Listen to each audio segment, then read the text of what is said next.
highlights from Week 4 action. One game in the AFC West yet to go tonight between the Chargers and the Las Vegas Raiders. We are sitting here live in New York on October 4th, and we're talking nothing but Week 4 for the next several hours. Peter Schrager, Kyle Brandt, my name's Cavs. Our brother, Michael Robinson at the breakfast table. Mike? Glad liking to be the orange. Thank you. Look, guys, I'm glad to be here. We have some other analysts that come up, throughout the season. Okay, we got to stick together, guys. You can't let people come up here and talk about me. All right? I can't let people talk about me. Tell them what you mean. We were talking. I appreciate it. Mike, tell them what you mean. You can't let Christopher come up here, Christopher Carter come up here and talk about Mike Robb. You know what I'm saying? Yeah. It's all good. Love Christopher. I think you said you caught the ball with your elbows. Yeah, I know, man. Right? I told him to zip it. Maybe we'll have here all day long. We've got highlights. Epic game was the biggest game in regular season NFL history. It was a revenge game. It was an emotional game. Let's go to Foxborough. Lee Block. Let's see what we got here. Let's give the people what they want, the people they tuned in to see. Ryan Suckup. No, we got Bucks, Patriots. Look, there they are. Mr. Kraft and Brady, emotional moment before the game, hugs, talking, everything. And Brady did the whole thing. Let's go. He did the let's go. So many signs and custom T-shirts. And then there's Belichick. They won 30 playoff games together. What about this game, though? Playoff atmosphere? I don't know. Kind of surreal. Early on, Mike Evans. Now, this was weird. They couldn't really tell when he broke the passing record. In the booth, they didn't know. NBC didn't know. Actually, last play. Yeah, it was actually now they've moved it forward, and he has broken it. Get out of here. It was very all right. So we got that. That was a little might have been on overblown. A little overblown. No one was talking about I'm still not sure he's done it. All right, 3-0 Tampa Bay. Mac Jones came to play, baby. Look at this over the middle. Hunter Henry, touchdown. Mike Robb, you like it? I love it. I like how he went through his progressions. That was not the first read. How about Mac? He showed a little swag, a little Superman, a little energy. Yeah, the Superman audible he did a couple times. The Collinsworth called out 7-6 in the third quarter, which means the Bucs have not scored a touchdown yet. Ronald Jones changes that on the ground. Again, this is not Brady. Same play Leonard Fournette scored on in the Super Bowl, guys. Ooh, to the right side. Yes. Like we said, a lot of custom T-shirts. We're going to see a guy in a goat costume is coming up. 13-7. Look at this play. Beautiful, tricky Patriot. That's Jonnu Smith. Look at the receptions. Mac Jones. I thought it was Tom Brady. And it looks just like him. And he's got all the rings and everything. All right, so there he is. Look at that guy had a goat costume. Is that a goat? 17-16. Patriots winning late. And look at this. He goes downfield to Fournette. They flag it. Kyle Van Noy, one of the guys Brady shouts out after the game, can't believe it. Collinsworth says, Brady knows. He sees Van Noy in coverage. I'm going right there. All right, now look at this throw. 17-16. Brady with a laser to AB. He drops it. Wait till the second angle. You can't throw a better pass. Goodness. You can't play better defense than that. Can't be a better defense. Can't throw a better throw. You can make a better catch. You let him down. So here's the man of the night. Ryan Suckup, the biggest weapon for the Buccaneers. I'm saying it like that. I'm sucking up to him, Mike. 17, so that gives them the lead. Don't leave Mac Jones time in Foxborough because he will come right down the field on a 1st and 10 now. Remember, they're down 2. Gotta have it on Brady's night. Incomplete, guess what? Another pass interference penalty, of which there were plenty. A lot of them. This was on Jordan Whitehead. He said, is that me? Yes, it was on you. As it's beginning to pour, we have a 3rd and 3 with 1 minute left down 2. Play of the game. Woo! Play of the game. Mike, it was huge because the receiver was wide open. Play of the game. So Belichick decides to kick. They're not really going to kick it. He's going to kick a 56-yarder. Nick Folk hero. Ding dong on time. He hits the post. He can't believe it. Controversy on the decision to kick there. But the Patriots will lose at home despite the great rookie quarterback to Tom Brady, who did not throw a touchdown pass in this game. And there it is. Okay. Not bad. Left hand over on the nameplate. Not a lot spoken. We'll get into the embrace later. But 3-1 Buccaneers, 19-17 in a historical game against the Patriots. Let's hear from Tom Brady and Bill Belichick. What was it like to go against Tom? You coached Tom Brady in practice for 20 years, but this is the first time you went ahead against him in a game. What was the experience like going? We went against Tom Brady every day in practice defensively. So it's not like we've never seen Tom Brady before. Was the experience of coaching against him in a game any different? Yeah, they're a good football team. He's a great quarterback. I mean, I think that's all goes without saying. I would say so much is made of our relationship and as I said earlier this week, from a player standpoint, you just expect the coach to give you everything he's got. And I'm sure as a player, that's what he was hoping from me. But, nothing's really accurate that I ever see. It's all kind of, definitely doesn't come from my personal feelings or beliefs. And I have a lot of respect for him as a coach, and obviously a lot of respect for this organization and,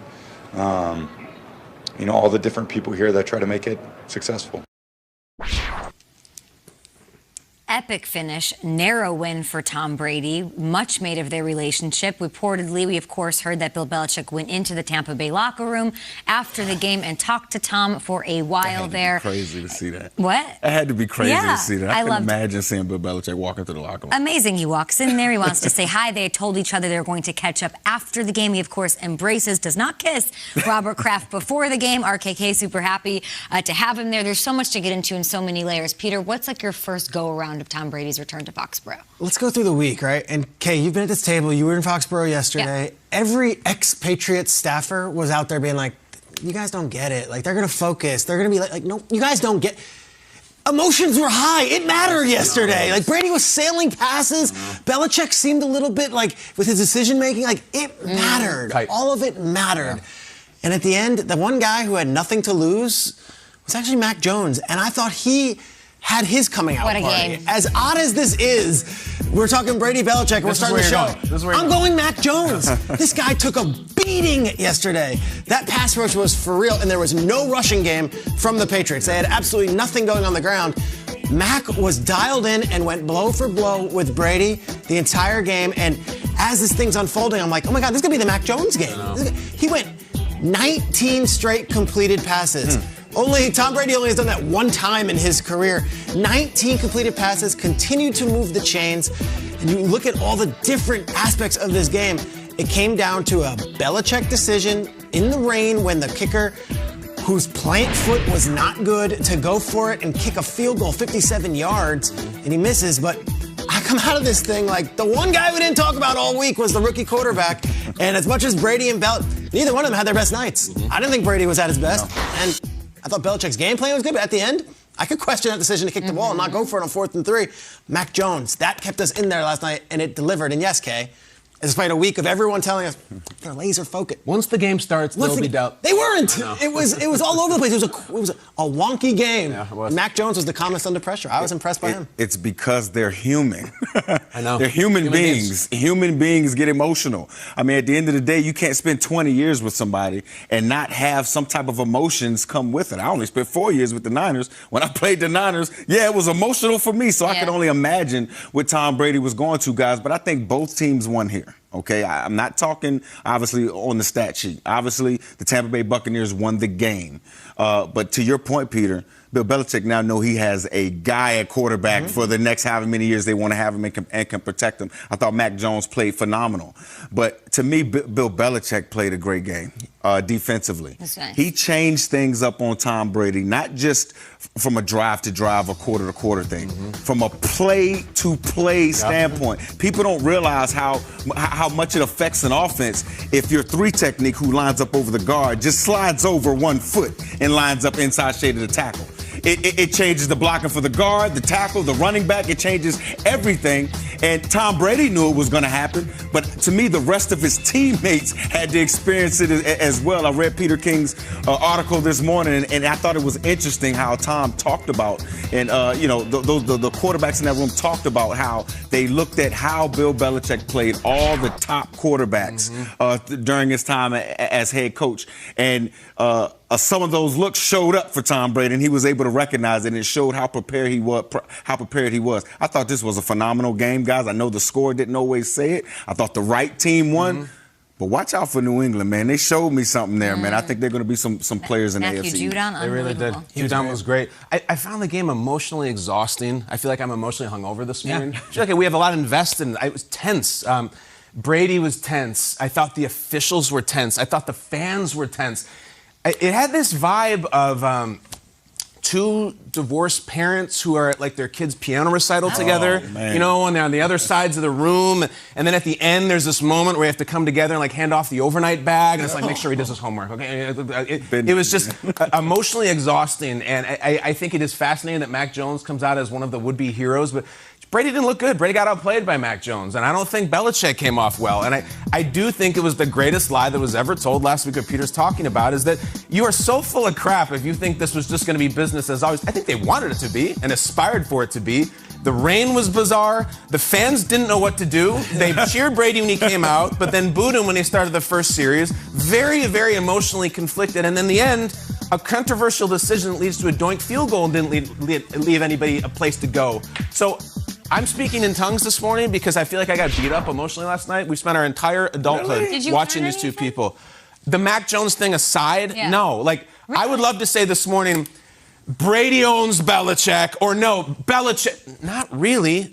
Kay, you were there. What did you learn? Did you learn anything? What'd you soak in? We don't have time for them right now, but we'll make them throughout the show. At GMFB with your thoughts, Tom Brady is now beaten all 32 teams. He gets that patch. We learned that. He has the patch. He's beaten all 32 Rare teams. company. And he also, of course, had I'll tell you this. I was in the stadium, and I didn't know the passing record thing happened. Right? I was like, that was so weird. About that for a minute? There wasn't any talk about it? I don't know what happened. I was at the game. That's what I'm saying. And then I was like, is it about to happen? Yes. And then they're like, it just happened like 5 minutes ago. They didn't stop what? the game. Nothing happened. So did you think I don't know. Does anybody know? I do know. Did he tell David Baker, don't stop the game? Actually, I don't want the Drew Brees treatment? I don't know. I do know. What do you got? I do know. I spoke to them. And Tampa and Brady, they requested the networks and the league. They said, please do not do a whole thing. We're already having the ceremony before the game. And they please don't. So basically, they got it. That was flipped the ball to Vinovich. Vinovich gives it to the equipment manager, and away we go. That was it. That's what winners do.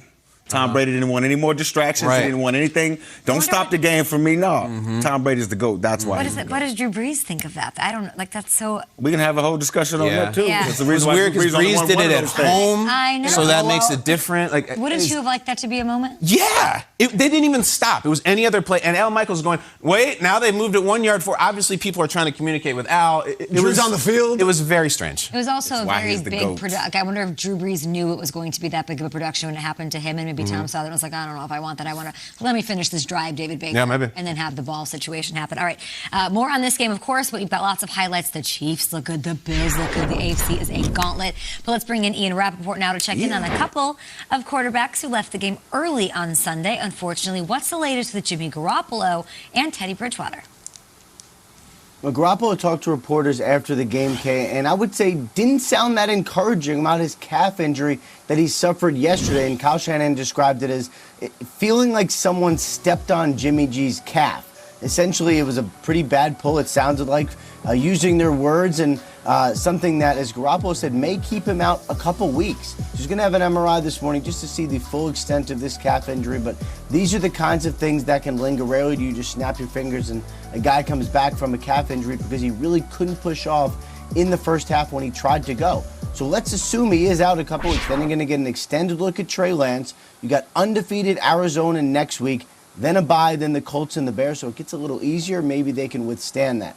Meanwhile, the Denver Broncos now have some doubt about their quarterback situation. Teddy Bridgewater left yesterday's game with a concussion. He's officially in the NFL's concussion protocol, and every concussion is different and every recovery for a player is different, so we do not know when Bridgewater is going to be back. It's about 50-50 whether a player is able to come back the next week from a concussion. If he can't go, it's going to be Drew Lock, who played okay yesterday, 12 for 21, 113 yards, and a pick. Certainly a challenging situation for the pretty good Denver Broncos team. And they've got a team in the Steelers that's sitting at the bottom